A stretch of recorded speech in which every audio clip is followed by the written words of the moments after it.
يا آل طه أنتم نور لنا والشمس منكم تستمد سناها. الخير كل الخير عند ولائكم وبكم نجاة النفس حين رداها. نفسي تسلم للنبي ولاها المصطفى المبعوث من علياها.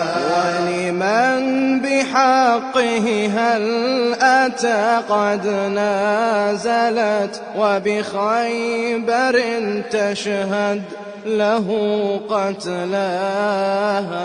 ولفاطم الطهر التي قد أفطمت عن الأذى والنار موالاها.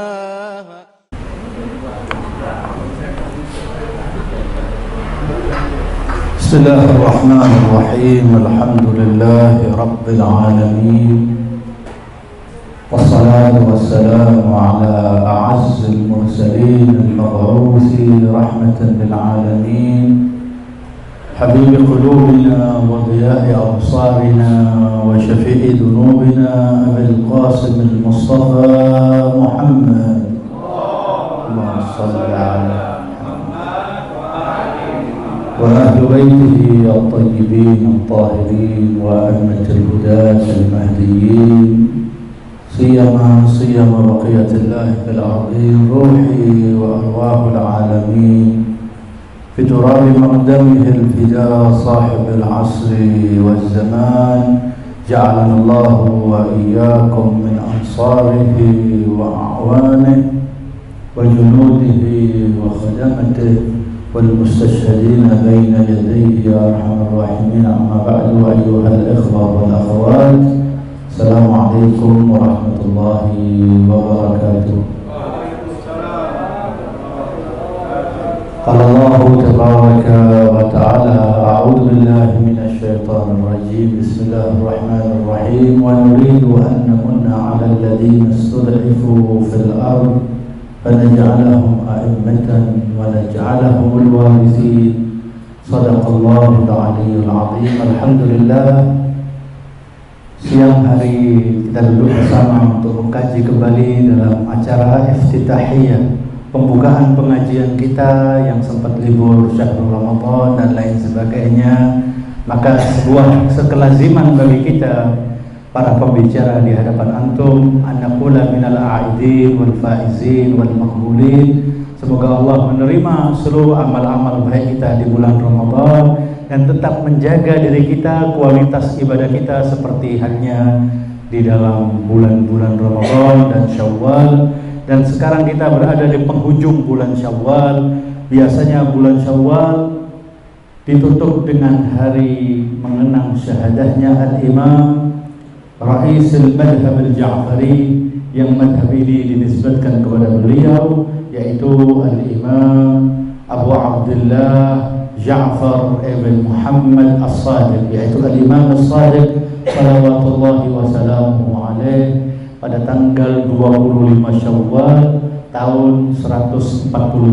Artinya 150 kurang 2 tahun beliau meninggalkan dunia. Waltahaqa birafiqil a'la syahidan, sebagai sosok yang syahid dan dimakamkan di Baqi'il Gharqad di Madinah bersama ayahanda beliau Al-Imam Al-Baqir, bersama kakek beliau Al-Imam Zainal Abidin, dan bersama paman mereka, kakanda daripada Al-Imam Al-Husain, yaitu Sayyidina Al-Imam Hasan As-Sibt Az-Zaki atau Al-Imam Hasan Al-Mujtaba. Mereka semuanya disebut A'immatul Arba'ah, dimakamkan di makam Al-Baqi'il Gharqad. Semoga kita semuanya mendapatkan kesempatan untuk menunaikan ibadah umrah dan ziarah kepada Nabi Al-Akram dan putra-putra beliau yang dimakamkan di Baqi' insyaallah.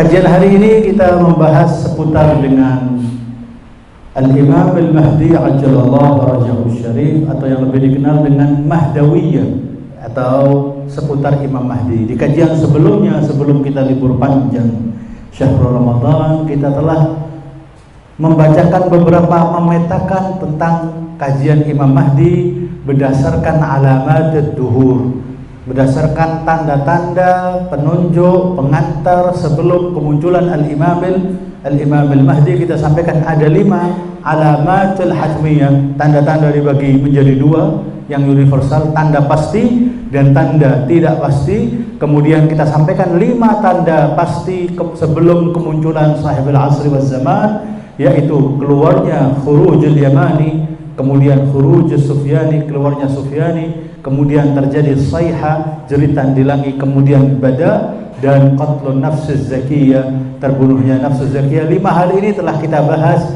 wala nukarrir, dan tidak kita kembali, bisa dilihat mungkin di channel YouTube. Kemudian pembahasan kita kali ini, siang hari ini, masih tetap bahwasanya kajian Mahdawiyah berdasarkan bi'anna al-Imam Al-Mahdi lahu ghaibatan. Al-Imam Al-Mahdi memiliki 2 masa kegaiban.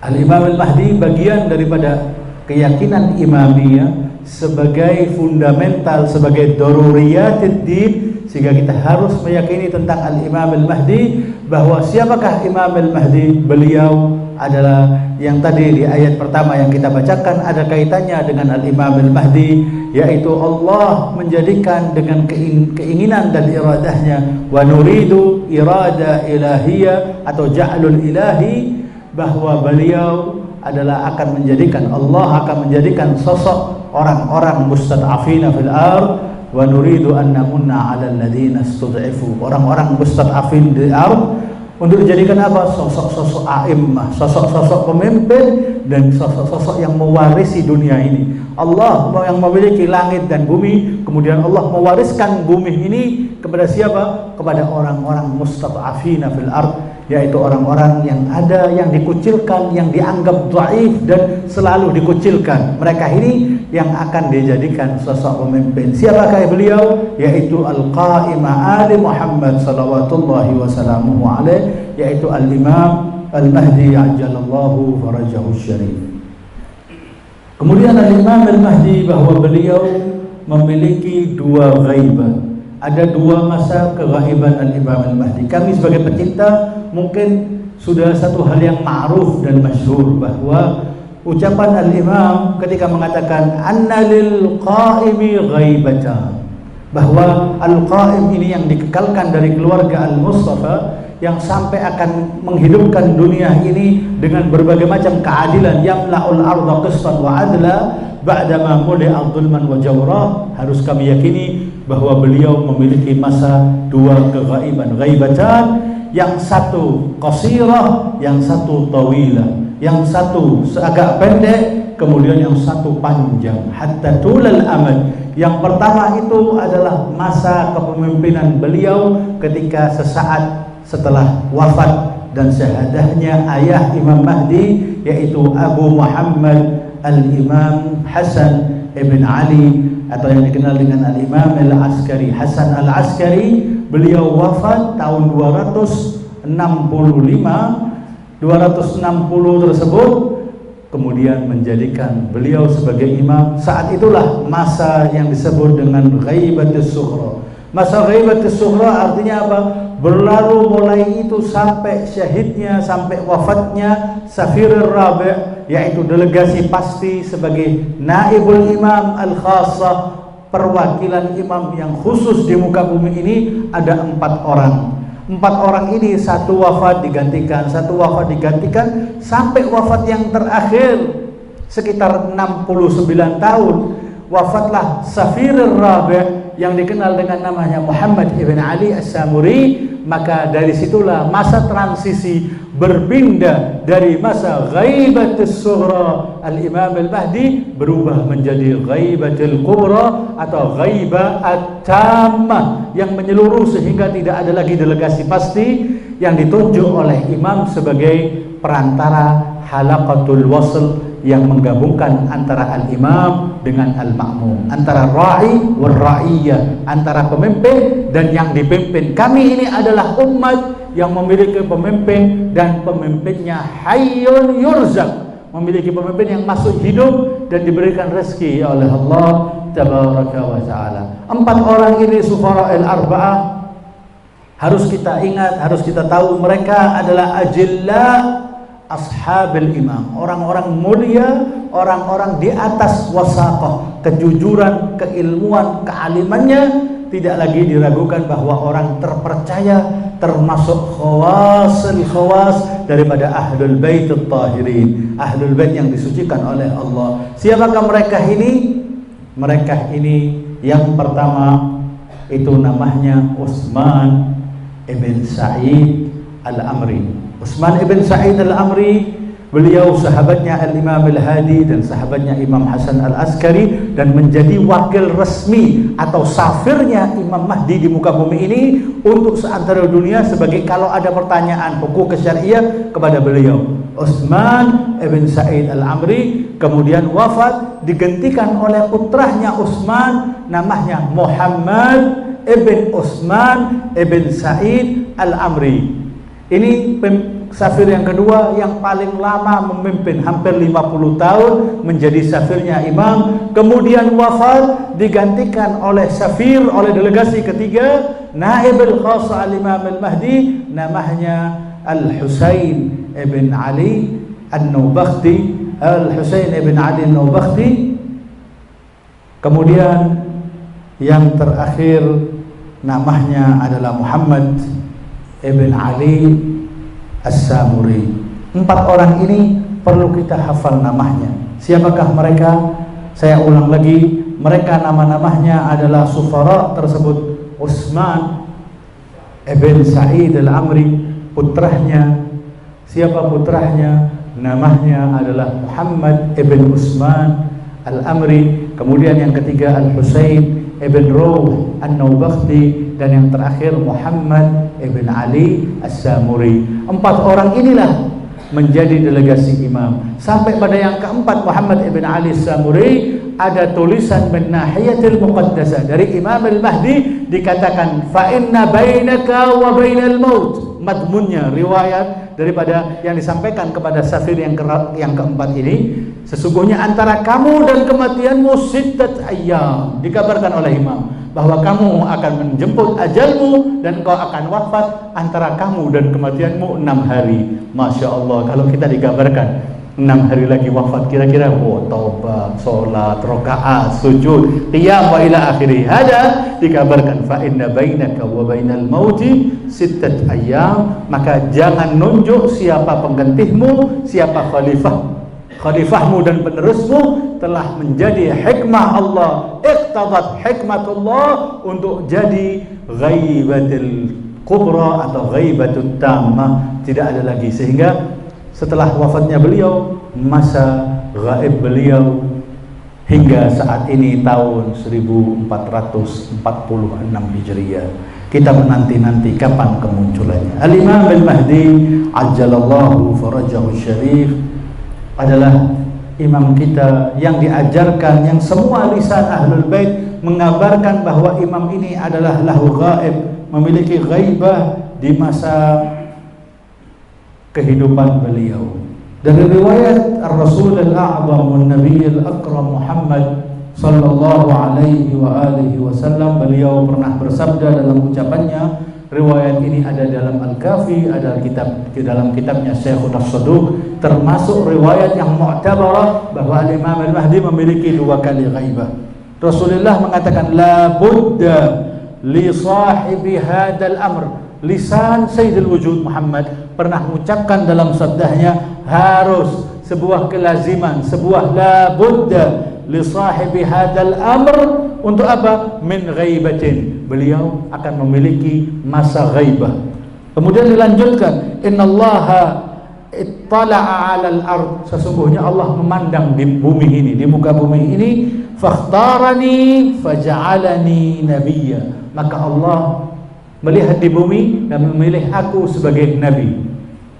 Wattala'a tsaniyah, menyaksikan di bumi ini kemudian wa thaniyatan fakhtara aliyan, kemudian yang kedua kali melihat di muka bumi ini maka dipilihlah Ali bin Abi Thalib. Wa amarani an attakhidahu wasiyah, dan Allah memerintahkan padaku untuk menjadikannya dia sebagai wasihku, sebagai khalifahnya Rasulullah sallallahu alaihi wa alihi. Siapa beliau? Fahuwa Abu Sibtain, beliau adalah ayah dari cucu Rasulullah, yaitu Abu Sibtain Al-Hasan wal Husain. Ja'alani Allah wa iyyahum hujajan ala ibadih. Kemudian Allah menjadikan aku beserta Ali dan putra-putranya Abu Sibtain Al-Hasan wal Husain dan keturunan Al-Husain, dijadikan mereka ini sebagai hujjah Allah untuk para segenap hambanya.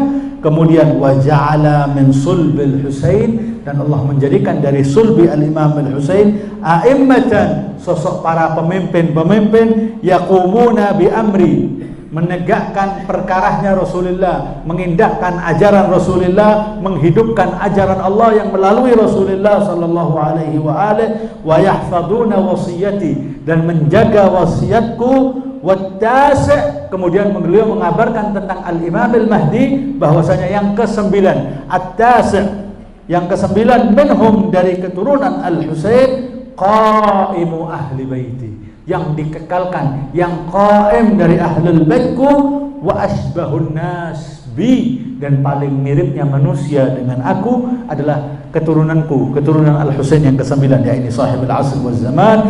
Yadhhar, akan dimunculkan, akan muncul kapan? Ba'da ghaibatin tawilatin, setelah masa ghaibah yang panjang, wa hairatin mudillah, dan keraguan yang banyak orang tergelincir dan tersesat karena begitu panjangnya masa ghaibah Al-Imam Al-Mahdi. Bisa dibayangkan, Imam Mahdi belum dilahirkan sudah disampaikan melalui lisan Rasulullah bahwa beliau memang sebagai sosok yang akan memiliki ghaibah.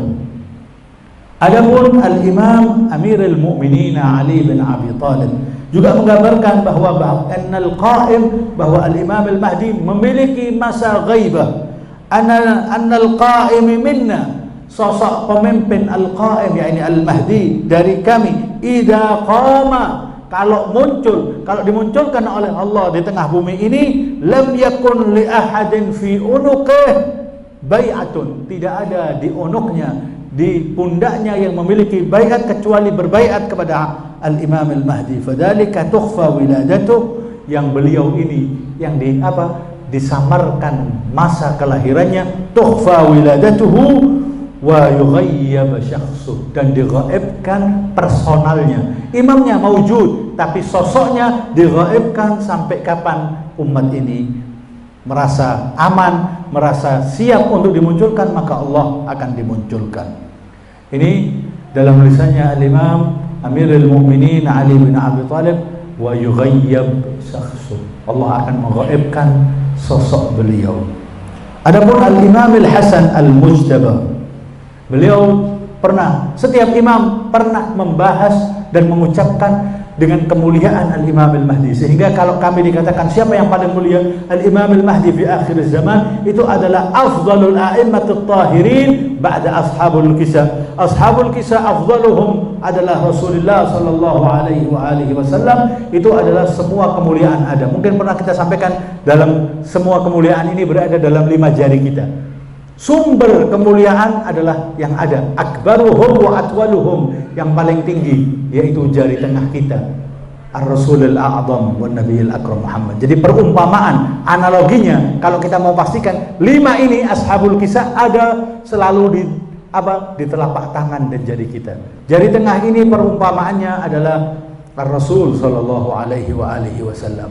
Kemudian yang jari telunjuk adalah Fatimah Az-Zahra dan Amirul Mukminin, dinikahkan oleh yang tengah, bertemu sama sehingga panjangnya sama, kalau dipertemukan menjadi panjang yang sama. Dari pernikahan ini, yakni Rasulullah menikahkan putrinya Fatimah dengan Ali bin Abi Thalib, lahirlah Al-Imam Al-Hasan salawatullahi wasallamuhu alaihi. Yakni jari kelingking ini, jari yang paling ini adalah Al-Imam Al-Hasan. Kemudian jari, ibu jari atau jempol ini adalah perumpamaan Al-Imam Al-Husain. Kenapa kok jempol Al-Imam Al-Husain? Karena quti'a ra'suh, karena kepalanya dilepas. Kalau kepalanya ada, maka tingginya, panjangnya jempol ini akan sama dengan panjangnya kelingking ini. Ya, ini akan sama karena kepalanya hilang, maka menjadilah ibu jari. Inilah yang mereka menganggap bahwa 5 ashabul kisah afdalul mawjudin, paling afdalnya. Kemudian putra-putra Al-Husain sampai Al-Imam Al-Mahdi ajjalallahu farajahu syarif. Sehingga Al-Imam Al-Mahdi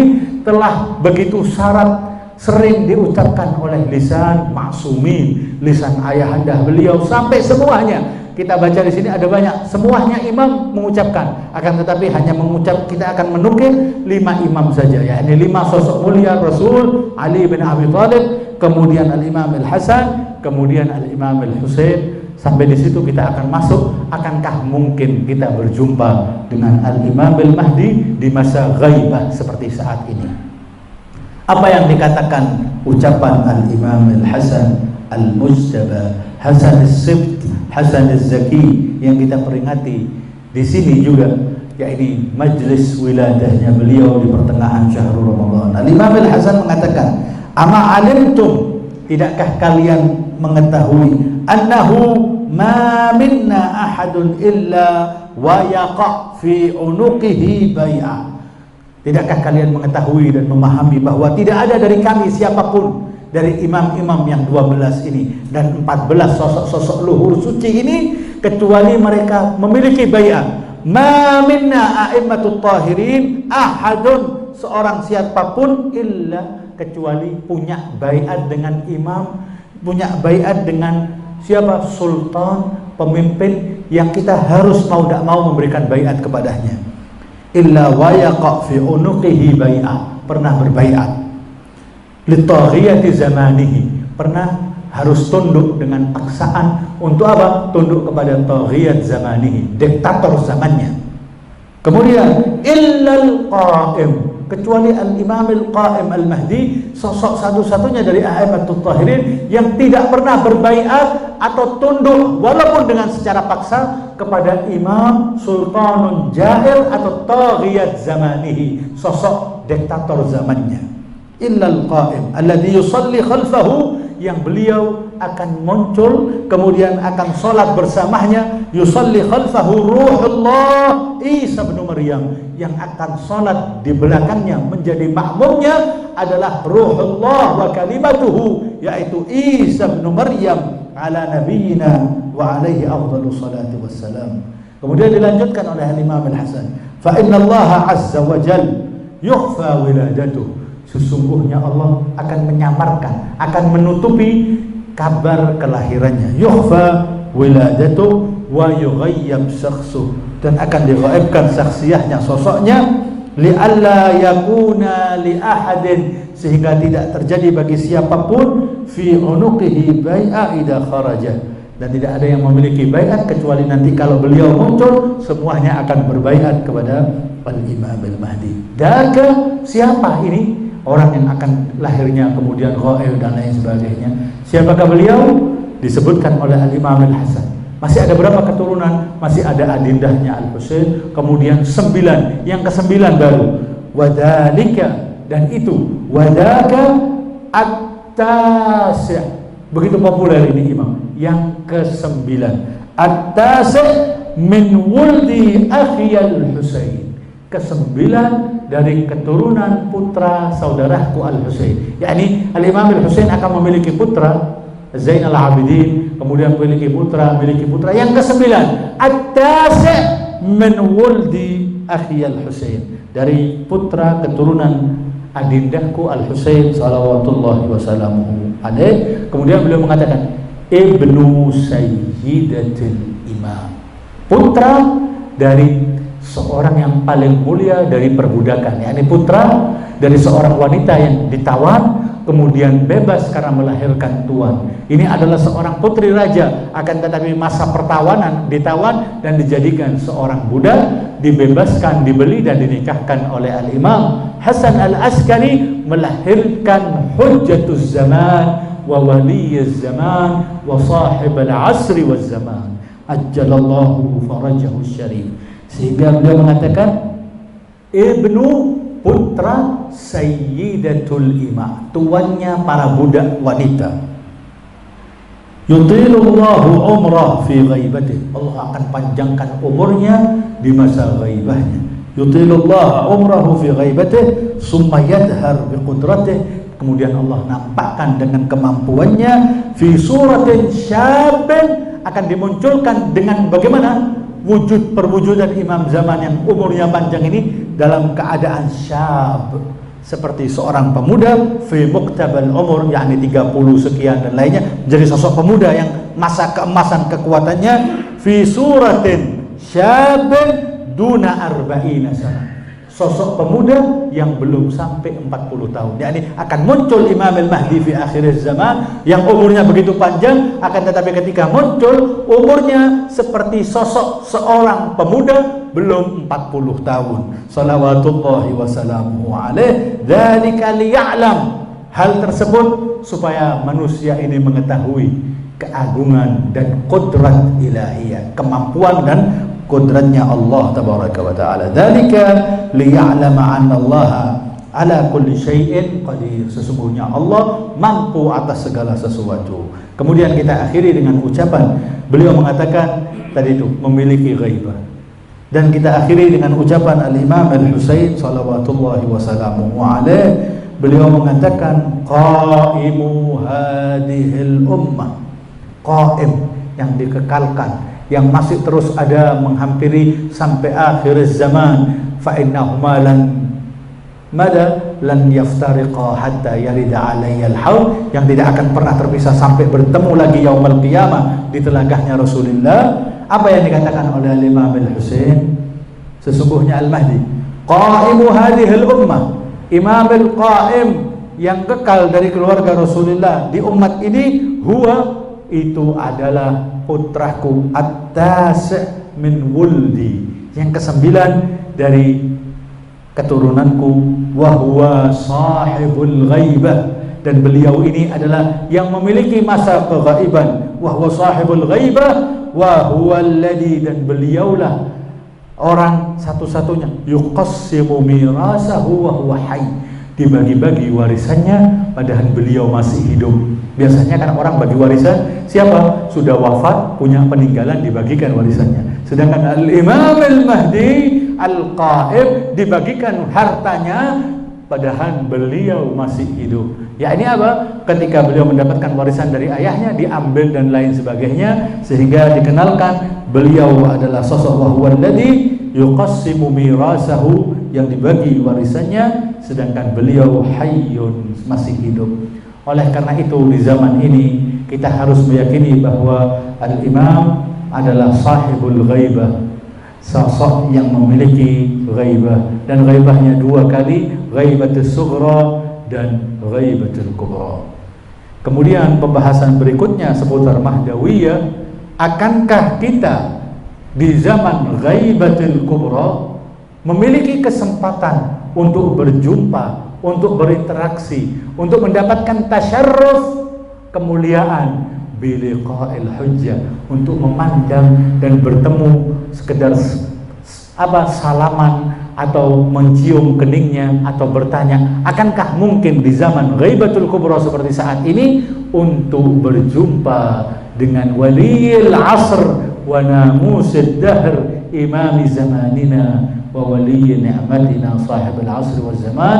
Para ulama mengatakan na'am wa na'am, sungguh iya dan benar iya, sangat mungkin sekali kita untuk berjumpa dengan Al-Imam Al-Mahdi ajjalallahu farajahu syarif di masa ghaibahnya beliau.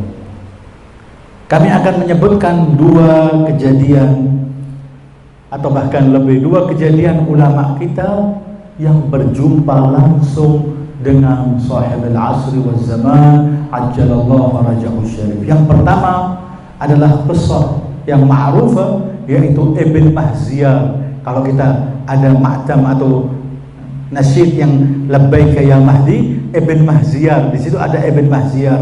Siapa Ibn Mahziyar? Yaitu namanya Ali Ibn Ibrahim Ibn Mahziyar, putranya Mahziyar. Ini adalah Al-Ahwazi, dari Ahwaz, dari Irak, perbatasan Irak dan Iran. Ini sosok orang yang dikatakan dalam kutubul para ulama kita, kutubul ulama, ada termasuk di kitab Kutubul Arba'ah, yakni kitabnya Syekh Tusi, kitabnya Syekh Saduq, menceritakan liqa'nya Ibn Mahziyar, pertemuannya Ibn Mahziyar dengan Al-Mahdi Al-Muntadhar ajalallahu farajahu syarif. Bagaimana ceritanya? Dikatakan bahwa Ibn Mahziyar ini menanti untuk mendapatkan kemuliaan bertemu dengan Al-Imam Al-Mahdi. 20 kali haji dari Irak berjalan masuk sampai ke Madinah, kemudian ke Makkah, berupaya untuk apa? Untuk mendapatkan kemuliaan dengan berjumpa dengan Al-Imam Al-Mahdi ajallallahu farajahu syarif. Saya akan bacakan teksnya. Rawa Syekhuna Saduq Syekhuna Tusi fi Kitab Al-Ghaibah. Di kitab Ghaibah, kitab Ghaibah punyanya, karyanya Al-Imam Asy-Syekh At-Tusi, jilid pertama halaman 267.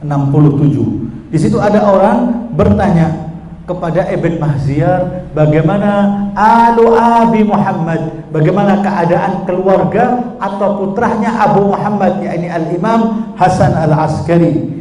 Dikatakan, dijawab oleh Ibn Mahziyar, kamu telah bertanya sesuatu apa?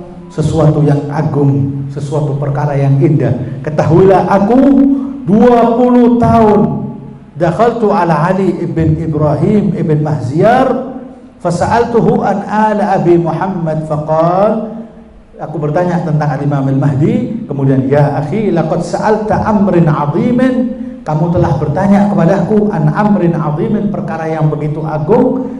Hajjatu 20 hajjatan, aku melakukan haji 20 kali. Kemudian singkat ceritanya kalau saya bacakan karena riwayatnya terlalu panjang, 20 kali itu tidak menghasilkan perjumpaan, kemuliaan berjumpa dengan Imam Mahdi. Akhirnya setelah 20 kali kembali lagi di Ahwaz, di Irak. Kemudian Datu Lailah, satu kali malam dia melakukan sholatnya, mendengarkan ada seruan panggilan, mengatakan, ya Ibn Mahziyar, kamu diizinkan tahun ini untuk berangkat haji lagi, untuk berangkat haji. Dan dia menanti-nanti, jangan-jangan ini adalah bisyarah di musimil haj, saya akan berjumpa dengan Al-Imam Al-Mahdi. Menanti kapan masuknya musim haji, di penantiannya melakukan ibadah, pendekatan diri dan lainnya, sampai singkat cerita masuk waktu haji, berjalan di Madinah, bertanya tentang bagaimana keadaan alu Abi Muhammad, yakni putranya Abu Muhammad Al-Hasan Al-Askari. Semuanya tidak mendapatkan la yajidu asaran, tidak ada dampak, tidak ada yang mengetahui, sampai keluar menuju ke Juhfah, tempat miqatnya orang-orang untuk menuju ke Makkah untuk melakukan haji. Ketika sampai di Juhfah, mengindahkan sholatnya, mengambil ihram dan lain sebagainya, sholat, kemudian masuk kemana? Masuk ke Masjidil Haram, melakukan tawaf, melakukan semua.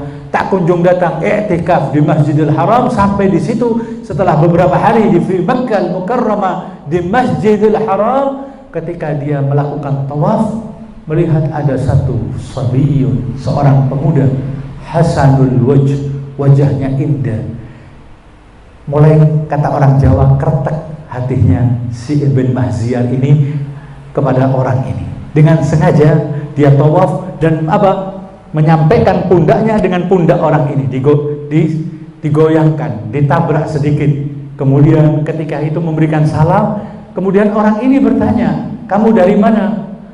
Yang orang yang indah wajahnya, aku dari Irak, dijawab oleh Ali ibn Ibrahim ibn Mahziyar. Oh, kamu dari Irak. Tanya keadaan satu orang yang baru wafat. Bagaimana keadaan fulan? Innahu akhada ila rabbih, telah diambil kembali kepada Tuhannya, wa ini lain sebagainya. Kemudian tanya yang kedua, bagaimana akankah kamu mengetahui sosok namanya Ali ibn Ibrahim ibn Mahziyar? Mengatakan, fa'ana Ali ibn Ibrahim ibn Mahziyar, aku ibn Mahziyar. Adina laka, telah diizinkan engkau tahun ini an yaltaqiya bil hujjah, untuk ketemu dengan Al-Imam Al-Mahdi ajalallahu farajahu syarif. Kembalilah kamu dengan rombonganmu nanti sebelum pertengahan malam, setelah Isya dan waktu sebelum pertengahan malam. Kembalilah kamu ke tempat di mana ditunjukkan pertemuannya, di situ nanti temui saya atau orang-orang yang ada di sekitar tersebut, tanyakan. Kemudian dikatakan, adakah si peninggalan? Akhirnya dia kembali ke rombongannya ketika malam, mendatangi di bagian dekatnya Arafah, ketemu sama orang ini, dibawa dengan rahilahnya jalan terus mengelilingi Arafah, mengelilingi keluar sampai berada di Taif. Perjalanan ini menghantarkan tak tahu bitayil ard dan lain sebagainya, karamah orang tersebut. Alhasil tiba-tiba sebelum waktu fajar sampailah fi darwah, di puncak daripada Jabal Taif, gunung Taif yang ada di Hijaz. Ketika itu orang ini turun dari kudanya dan aku pun turun, kata Ibn Mahziyar. Orang ini memperbaharui wudunya, sholat, dan memerintahkan kepadaku, sholatlah kamu sholat malam. Sholat malam mengindahkan, sholat witir, doa dan lain sebagainya. Kemudian selesai semua, hampir waktu syuruk, hampir waktu fajar sadiq, yakni waktu fajar, waktu subuh, dipanggil Ibn Mahziyar, kemarilah. Apa yang kau lihat dari atas gunung Taif, dari kejauhan? Katanya Ibn Mahziyar, iya, aku melihat sesuatu. Di antara gunung ini, dari kejauhan sana ada satu tempat rimal, yakni sahra, ada satu rumah tersebut nyala, ada inara, ada cahaya di rumah tersebut. Dan kamu diizinkan untuk bertemu dakal amal. Disitulah harapan dan penantianmu selama ini untuk berjumpa dengannya. Dia ada di rumah tersebut, wahai Ibn Mahziyar. Bergegaslah kamu ke sana, jalan, melalui semua perjalanan dan lainnya, sampai sebelum itu dikatakan saat ini tarajjal, turunlah kamu dan jalan kakilah. Kemudian aku taruh di mana ini onta atau tungganganku ini? Engkau berada fi haramil qaim, tempat yang aman, biarkan saja kamu masuklah. Tidak diizinkan tempat ini kecuali waliyun min awliyaillah, atau tidak diizinkan masuk di sini kecuali keluarnya menjadi waliyun min awliyaillah. Maka bergetar orang ini masuk, sampai di situ mendapati al-imam dalam keadaan duduk, langsung berjumpa dan aku memberikan salam karena masuk rumah. Assalamualaikum, faradda ahsanas salam, memberikan jawaban yang lebih mulia dari salamku, waalaikumsalam warahmatullahi wabarakatuh dan lainnya. Kemudian bertanya, ya Ibn Mahziyar, wahai putra Mahziyar, bagaimana keadaan para pengikut kami, pecinta kami yang ada di Irak? Dijelaskan keadaannya. Kemudian dia mensifati, beliau wajahnya begini, bertemu dengan Al-Imam Al-Mahdi ajjalallahu farajahu syarif, menciuminya dan lain sebagainya. Kemudian dikatakan bahwa di pipi kanannya ada khal, ada tai lalat atau tanda. Kemudian menceritakan bagaimana ciri-cirinya, dan beberapa saat aku bertanya dan lainnya. Ketika aku hendak berpisah, aku mengatakan, aku di sini bertujuan untuk memberikan harta kepadamu, wahai ibna Rasulillah. Beliau tersenyum. Engkau mengatakan engkau lebih membutuhkan harta tersebut, bawalah harta ini untuk engkau lakukan apa yang kau inginkan. Aku telah menerima dan Allah akan menggantikan terus kebaikan untuk dirimu. Kemudian dikatakan, didoakan oleh imam dan lainnya, dan imam mengatakan, kejadian ini wahai Ibn Mahziyar, jangan engkau ceritakan kecuali khawas min ikhwanik, yakni illa alal ikhwan, kecuali kepada ikhwan, para pecinta ahlul bait, orang yang meyakini al-Imam al-Mahdi. Lidzikrihi sallu ala Muhammad wa ali Muhammad. Allahumma salli ala Muhammad wa ali Muhammad wa ajil farajahum. Berjumpa kapan? Di masa ghaibatul kubra. Adakah lagi? Begitu banyak cerita-cerita para ulama. Saya akan tutup cerita yang kedua, yaitu Allamah, sosok yang dikenal dengan Allamah Al-Hilli, yakni Ibn Mutahhar Al-Hilli. Sosok alim kabir, punya karya, maha gurunya Ahlul Bait. Beliau tinggalnya di Hillah, kota sekian ratus kilo, yakni hampir 100 kilo ke Karbala. Memiliki kebiasaan setiap malam Jumat beliau keluar dari tempatnya Hillah menuju pusarahnya Raihanatul Mustafa, yakni Al-Imam Al-Husain salawatullahi wasallamu alaih. Satu kali dia keluar naik di atas keledainya atau tunggangannya, dan di tangannya ada saut, ada pecutan untuk mengarahkan geraknya yang dia tunggangi. Di pertengahan jalan bertemu dengan seorang yang mengenakan pakaian yang biasa dikenakan oleh orang Arab biasa, tidak pakai imamah atau pakaian yang tapi tertarik hatinya, wajahnya seperti wajah nurani dan lain sebagainya. Kemudian si Allamah berada di atas punggung kendaraannya, tunggangannya, dan orang ini jalan di bawah tunggangannya Allamatul Hilli. Tanya kepada Allamah Hilli, dijawab oleh Allamah Hilli. Allamah Hilli tanya tentang hukum fikih, mengetes bagaimana akankah ini orang punya maklumah, pemahaman tentang agama. Ditanya ini, ditanya. Sampai satu kali Syekh Allamah Hilli bertanya tentang hukum fikih, yakni hukum syariah dan urusan fiqhiyah. Dijawab oleh alim ini, oleh orang ini, fatwa yang khilaf, yang berbeda dengan jawaban fatwanya Allamah Al-Hilli, seorang faqih Ahlul Bait. Kemudian Allamah Al-Hilli menganggap orang ini bukan orang biasa. Kemudian dikatakan, kamu dari mana dalilmu? Akankah ada dalil bahwasanya urusan hukum ini ada dalilnya? Dijawab oleh orang ini, ada dalilnya. Di kitab Tahdhib karangannya Syekh Tusi di halaman sekian. Nuskhah ente di rak halaman rumah ente itu, di situ ada kitab, ente punya kitab Tahdhib punyanya Syekh Tusi halaman sekian, di situ ada jawaban yang kau inginkan sebagai dalil urusan perkara fikih yang kau tanyakan. Makin heran, siapa ini? Kemudian mulailah semakin heran dengan berbagai macam pertanyaan dijawab, sampai yang terakhir urusan fikih dijawab dan mengatakan ada dalam kitabnya Syekh Tusi, bahkan tahu di mana diletakkannya kitab di rumahnya dan lain sebagainya. Mulai terus, jangan-jangan hada waliyullahil a'zam.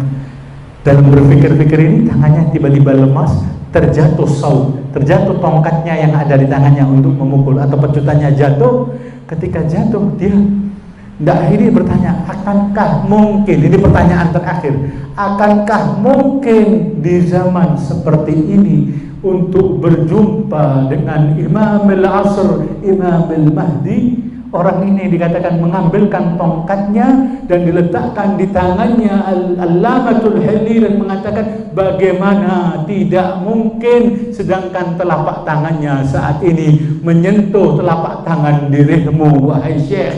Dikatakan Syekh menggugurkan, merobohkan tubuhnya dari atas tunggangannya, menciumi kakinya Al-Imam Al-Mahdi ajjalallahu farajahu syarif sampai tak sadarkan diri. Ketika sadar tidak ada orang lagi.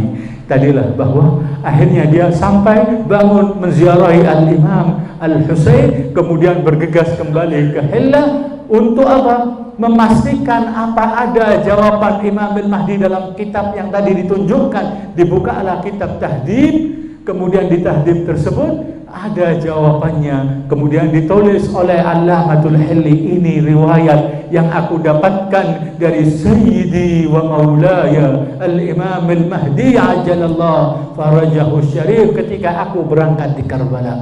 Mungkin dan sangat mungkin. Itu ceritanya lama-lama. Tadi Ibn Mahziar sudah lama, Allamah Hilli sudah lama. Kontemporer adakah? Masya Allah, kathiran ma. Mereka yang bertemu biasanya tidak menceritakan kecuali kepada khawasnya, ketika setelah wafat baru diceritakan kembali untuk tabarrukan. Sehingga sebagai penutup, karena sudah panjang kajian kita, sebagai penutupnya bahwasanya adakah zaman saat ini yang berjumpa la'allahu ulama al-mukhlisin dan lainnya, ada amalan khusus kita di zaman ghaibah seperti ini untuk bisa bertemu dengan Al-Imam Al-Mahdi ajjalallahu farajahu syarif. Salah satunya adalah iqamah, mendirikan, menghidupkan ibadah di Masjid Sahla yang ada di Irak, di Najaf, perbatasan antara yakni Masjid Kufa. Di situ ada Masjid Sahla, menghidupkan Lailatul Arbi'a, Selasa malam Rabu 30 kali, yakni 30 minggu.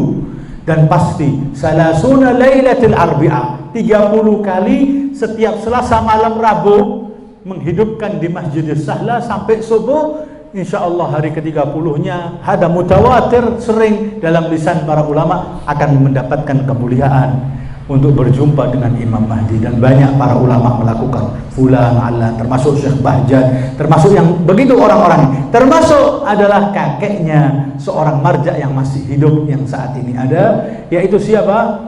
Ayah atau kakeknya As-Sayyid Ali Husaini Sistani, namanya Muhammad Bakir Sistani, juga demikian melakukan amalan 30 minggu di Masjid Sahla, tujuannya untuk mendapatkan kemuliaan berjumpa dengan Imam Mahdi. Ada Muqaddas Ardabili berjumpa dan lainnya berjumpa begitu banyak di masa Ghaibatul Kubra. Ini alim kabir juga begitu, 30 kali, akhirnya ke-30-nya mendapatkan, dan sering mungkin pernah saya sampaikan ceritanya. Dan begitulah, ada juga sebagai penutup amalan yang mungkin yang jauh dari Masjidus Sahla. Mungkinkah kita berjumpa dengan Imam Mahdi? Al-jawab na'am, ada amalan yang biasa dianjurkan barang siapa yang ingin berjumpa untuk melanggengkan, melazimkan potongan ayat dari surat Al-Kahfi, Rabbi adkhilni mudkhala sidqin wa akhrijni mukhraja sidqin waj'alni min ladunka sultanan nasira, diulang minimal 330 kali, khususnya hari Jumat. Sering-sering baca ini untuk mendapatkan tasyarruf, kemuliaan di liqa'il hujjah. Allahumma adkhilni mudkhala sidqin wa akhrijni mukhraja sidqin waj'alni min ladunka sultanan nasira. Ayat tersebut diulang-ulang. Wa hakadha, semoga kita termasuk adalah para pengikutnya yang menjadikan Imam Zaman sebagai imamnya, dan meyakini di zaman ghaibah ini beliaulah imam zaman kita yang sahibul ghaibah. Mudah-mudahan berkat Imam Zaman Allah angkat semua musibah umat pada saat ini, khususnya Palestina dan Gaza, dan berikanlah faraj anhum farajan ajila, berikanlah kemuliaan, lancarkan rezeki kita semuanya, terima amal baik kita, jadikanlah kami adalah orang-orang yang menjadikan muwalin sebaik-baiknya yang berwilayah kepada Muhammad wa ali Muhammad. Hada minni wal afwa minkum. Assalamu alaikum warahmatullahi wabarakatuh.